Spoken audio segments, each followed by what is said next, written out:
very nice to see you all here, and hello everyone there behind the stream as well. Not able to see you, but nevertheless appreciated. As we already heard and as you already answered, you know apparently what I'm going to talk about, so hopefully kind of tying back to quite many of those that we saw on the word cloud there already. So without any kind of a further ado, let's go into it. I'm starting off a bit kind of looking at the kind of threats from a kind of a historic perspective in a way. So if you look at the figures on the slide, I think there's kind of not that much new to anyone regarding these. At least those of us who have worked in the field for a while know this by heart pretty much. So what we can see that even though I kind of, for instance, clearly remember myself kind of vividly on my career in cybersecurity that there was a time when we kind of talked about that, protective measures don't cut it anymore. We need detective and responsive measures to kind of add to that and so forth. And then we were kind of pitching that, the reason is because it takes hundreds of days before a breach becomes imminent without that. Well, now looking at these figures, you could argue that, well, actually we invested a lot, but it still takes hundreds of days to detect on average. And if you look at the kind of cost of cyber breaches and cost of the whole kind of cyber crime and so forth, it's all kind of on the rise. So my kind of challenge for today is to challenge all the speakers and challenge all of you to kind of think about, so okay, what do we then need to kind of do differently? Because clearly we're not kind of getting the effects out of our investments that we kind of have set out to get from the numbers perspective. I'm a firm believer in numbers in general, so they don't lie. People might, but numbers don't. So yes, and here you have some more numbers here, and for instance, then you can already start seeing the trends there about that. For instance, ransomwares, they've been around for a while. They're not going anywhere, apparently. Quite on the contrary, the attackers shift tactics, they get better as we kind of step up the game on the defender side. So clearly we still need to kind of change the way we approach things. So going back then to the detection and response side, so what we then set out as an industry to do really was to say, we need what we now call SOCs and something, we need some way of kind of gathering all the events and stuff. We adopted all those themes and everything to kind of be able to collect event information about what's happening, analyze it, and then come out with whenever we kind of identify something suspicious with a solution, which of course we then call responding to that event. We primarily did it for the IT environment and still are in most cases. But when you think about it, of course, we should be protecting more and more business and not just the IT environment. Just in quotes as you like, because it's not an easy task even that, but nevertheless we need to kind of climb the food chain. We need to start talking more about the kind of business value of cybersecurity, decreasing the actual business risk rather than just IT risk management or IT security. So that's in my opinion part of the kind of task at hand today to solve here. We then learned quite rapidly from other industries like the military and intelligence people, for instance, that we need intelligence. We need to understand what are we protecting and from what. How does the kind of threat evolve over time, and what do we then need to kind of do to kind of tie that back into our detection capability and again responsive capability. There we also start touching on the subject of, for instance, asset management. So now it becomes a business thing because assets are there for a reason. They're supporting some business process or function in the company, and that then gives us context. So we at least should be now able with these kind of elements to start looking at kind of prioritizing things. So we see stuff happening on asset A and stuff happening on asset B, which one is more important, and then start making prioritization decisions around that. Also, we had the vulnerabilities on the cloud there, so that's another topic. So we of course need to understand where do we have the weaknesses, and again on what assets, and then prioritizing, so what to do about it. And then we also come into the kind of protective part there. So of course it makes sense from a detection capability point of view also to know what our weaknesses are, but even more so would it be smart, wouldn't it, to kind of patch them already and not kind of wait for something bad to happen. So this I think is one kind of major shift going forward that we need to, as an industry, again to kind of fix in order to get that effectiveness together. So start proactively also kind of fixing problems before they turn into security incidents. Sounds easy enough, right? And in a way, nothing new still. Everyone's kind of thinking that, yeah, well, we've been doing this already, haven't we?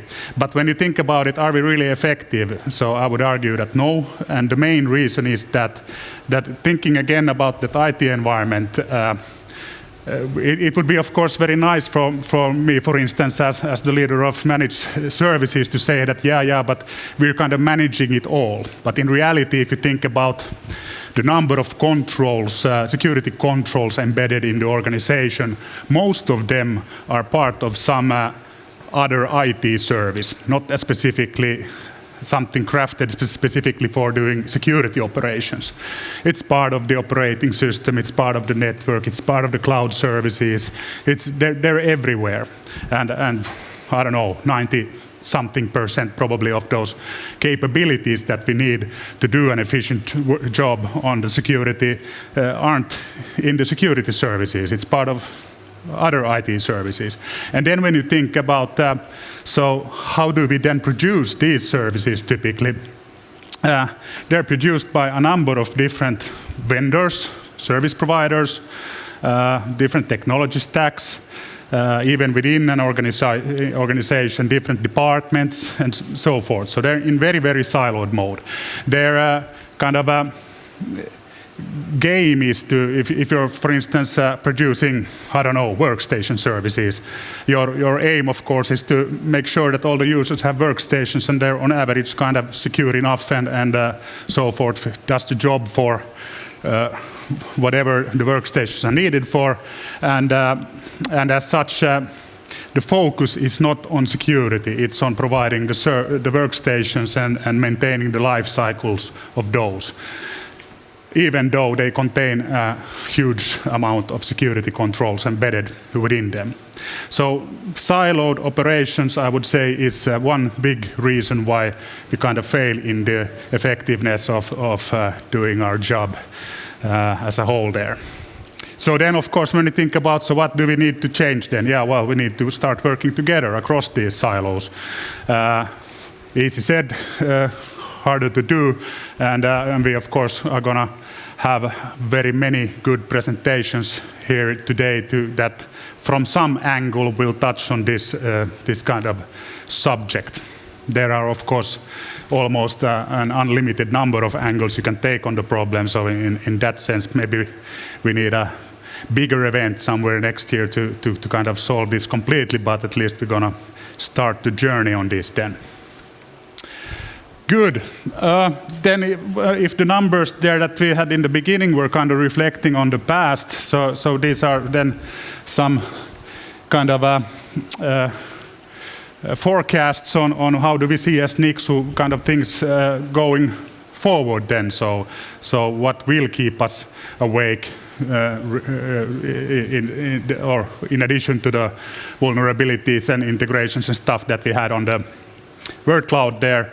And there we of course see kind of quite obvious things as well in a way. So in the world that we live today, geopolitics are quite a bit on the map, I would say, so no surprise there.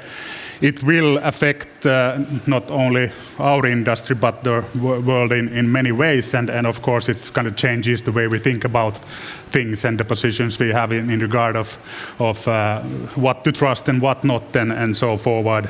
So that and again I think we should also, looking at that kind of prediction, what that some smart Nixu once wrote some time back. I don't think it was either kind of all about Ukraine. It's very much also about all other kind of dynamics in the world that you can see. We have superpowers kind of using their, for instance, cyber abilities to kind of outbalance or change the balance in the whole kind of economic world, and as such kind of gain something out of it by doing it, be it then kind of promoting their own industries in their own region, or kind of demoting someone else's business there and so forth. So I think that Ukraine situation, in a way, if you think that there could be something good out of the situation, I think one thing that is good with it is that many people have now kind of understood that, yeah, we need to not be that kind of optimistic and kind of blue-eyed when it comes to geopolitics. They might have kind of sudden turns and shifts in their thinking that have then huge impacts, and of course not for the good. Also, of course, another kind of a good prediction, I would say, is the supply chain, and how those get more and more complex day by day, and the importance of securing those supply chains, of course, also gets more and more important. And a good example of this is, again, we've seen quite a bit of breaches recently where specifically actually a group of British kind of teenager kids in a way were able to hack very high profile companies even in the security landscape by attacking the supply chain. So for instance, going for the kind of service desk operation that typically is outsourced to someone who then maybe outsources it again to a third party to some extent, and so forth. And then when you look at it from a client perspective, kind of buying an IT outsourcing service, for instance, you might not even know who are actually behind the service and what that supply chain looks like. So that's something that we really need to kind of step up the game again. And I think it's the same themes then when you think about the word cloud and stuff. So it again it's about integration, it's about resources, it's about knowing that we have the right people in the right places, but it's also about understanding then the what are we protecting type of thing. So what are the assets involved, be they technical or non-technical in nature, and so forth. The ransomware was there very high on the agenda on the kind of historic figures. We're predicting also that they're not going away, quite on the contrary. They're picking up, they're becoming more complex, the new tactics adopted, for instance, these kind of extortion type of scenarios, so maybe not encrypting anything anymore, but exfiltrating data and holding that as ransom, which in a way makes it even more difficult in a way, because there's necessarily no way of knowing what the kind of attacker has gained hold of in the first place, or have they, or are they just bluffing or whatnot, and makes it kind of tricky from a risk management perspective. So what's the position we should then take as a company there? So of course, building capabilities where we do know what got lost and what didn't, so that would of course help there. We need, of course, then, and I think the whole theme of today also goes to this point. So we need kind of new methods and ways of thinking about it and solving the problem. Be it then how we kind of develop business applications, secure software development, lifecycle models and stuff, but also how that then is kind of kept if we build some nice new digital service in a very agile manner, and we get it into production, how we will keep it secure, because at the end of the day, it's again, that's also a result of a supply chain. Typically software isn't written kind of row by row code anymore. It's more about kind of integrating all sorts of components and frameworks and stuff. And as a result, we don't know the vulnerabilities that are embedded there. So we need a lifecycle model to make sure that we then, as they kind of do surface one day, Log4Shell, good example, hit us all in the whole industry quite heavily. A good kind of example of this. But of course, there's tons of these examples already in the past, and there will be tons of new ones because there isn't any secure software at the end of the day. There are only software that we don't know that they are vulnerable yet. So, but when the day comes that we do know, then we need to have very efficient ways of working with that. Coming again back to asset management, we need to understand how is that software composed, what are the embedded pieces of it. When we buy a service or a kind of commercial off-the-shelf software, the same question there. Do we know how is that built? What are the services behind those? Many times not. So we kind of need to assume then that things are being done right there, or then we need to start requiring it from the kind of a value chain and our own supply chains then also to kind of demonstrate how do you do this stuff. And of course, people and resources and skill shortage in general, that was on the word cloud as well in many different formats.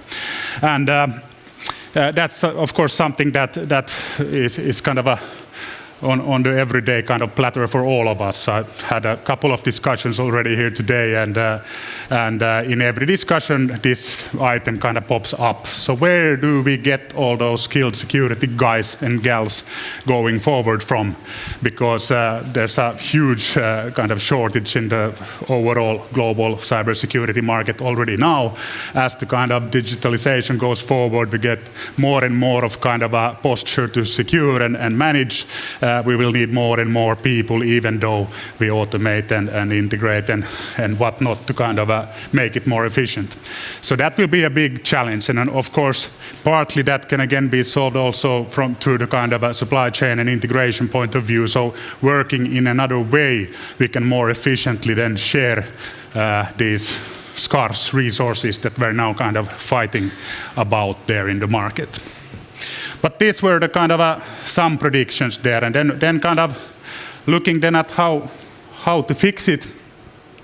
So of course, kind of as referring back to the kind of earlier slides there. So what we try to kind of depict with this picture is that, okay, first of all, we need all of these kind of domains to work. It doesn't cut it to have only some of them. But in addition, they actually need to work very tightly together. So if this was a nice animation, they would kind of move in and kind of melt into one thing, so that the kind of integration between the domains that now is kind of in many cases kind of siloed already, even though we're talking only about security services, they might be already working in separate silos there, be it on client side or on the service provider side just as well. And of course that we need to change. So we need to gather that information, be it around assets and vulnerabilities and context of what they are used for in the business, what value are they creating, getting that kind of real business risk management kind of approach going there.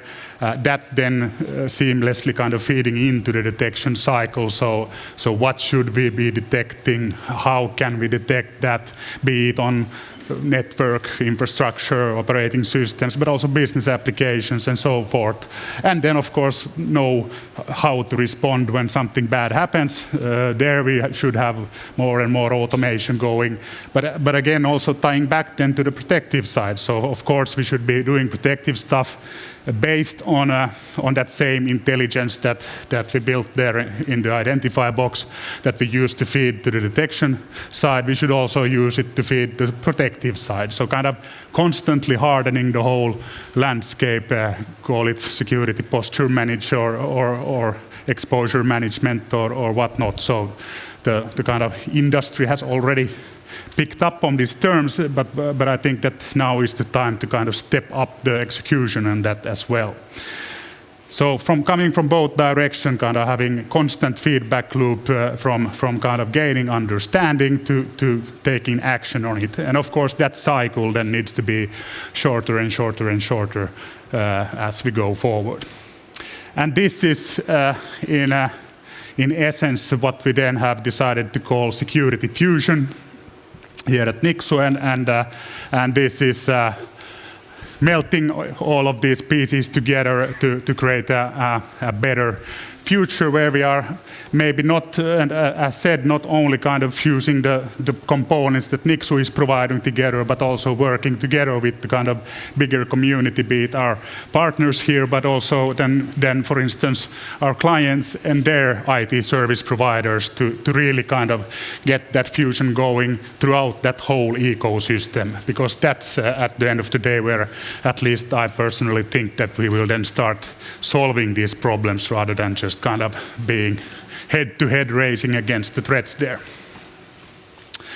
But with that, then I think concluding my presentation, and we have room for questions and comments. And as said, that this was me kind of throwing the challenge to the rest of the presenters and the audience as well. So we have that kind of chat channel there going. So be sure to ask questions and challenge us. We try to answer, and if not, then it's going to be a learning experience, at least for on our side as well.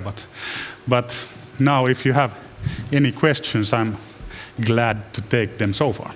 Why don't we give him a hand first for a great start to our event? Well done.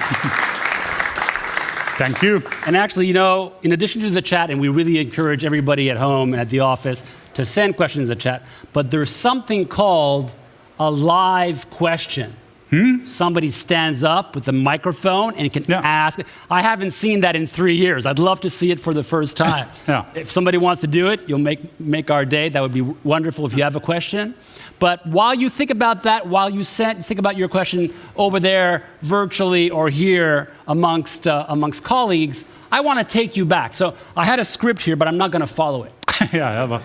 That's something we have in common. Exactly, and you know, you always have to be ready with cyber threats. So this is my little surprise. I'd like to, because the cloud has evolved. Oh, let's show the word cloud.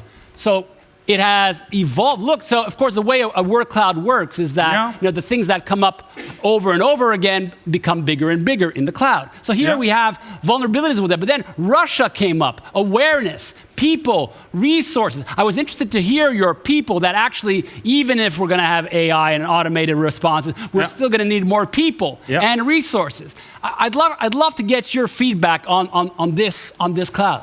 Yeah, it's very interesting. I didn't mention Russia, but we kind of touched on the subject, so I'm not kind of surprised to see it there. It is, of course, a big thing for all of us and the whole industry, but also society in a bigger picture. And of course, as a result, as Finland is potentially now or is going to join NATO and so forth, so that also kind of raises the expectation, for instance, for all sorts of kind of cyber stuff going on as well. So it will kind of have a reflection most probably in the cyberspace as well, as it has, of course, already there on the battlefield. But we'll definitely have more and more here as well. And but other than that, I think very, very good topics. I think we kind of, well, maybe awareness is something we didn't actually kind of touch on, which is a very, very good and important topic just as well. And I actually think that it needs to be part of that fusion as well. So when we kind of do identify those things that we need to protect and from what and so forth, then we of course also need to kind of raise awareness amongst ourselves and with our leadership and with our end users and educate them, and also with the clients and so forth to kind of step up the game. We have a question in the chat. Cool. Yes. Let's give it. And it's a highly secure question because it's from somebody called Visitor 637268. Thank you, Visitor. I know 237. you. 268. This is highly secure, very well done. Okay, so I think it goes to your fusion concept that you'll come back to later. But how will you implement this fusion to existing customers? Yeah, that's a very good question, and first of all, there's no kind of shortcut to it. So we will first of all implement it kind of step by step, gradually. We have already kind of taken the first steps. We're integrating, of course, our own services and fusing them together, investing heavily in the kind of process integration landscape. So how do we interface the client side, the client environment in terms of processes and organization and people and so forth, and take it from there. So it will be a journey. It's not something you can kind of go there to our stand and kind of buy straight away. It's a more of a kind of a strategy than a product, and as such it will be a kind of a journey for a lifetime, really. But we're kind of set up our mind to kind of go on that journey, and now we're kind of asking you to join us there. So in short, that's how. I'd love to go on a journey with you. Okay, you're more than welcome. You're that kind of guy. Even if it's expensive, I'm still gonna go. I'm still gonna go. You can afford it. No, trust is important. Trust is important. All right.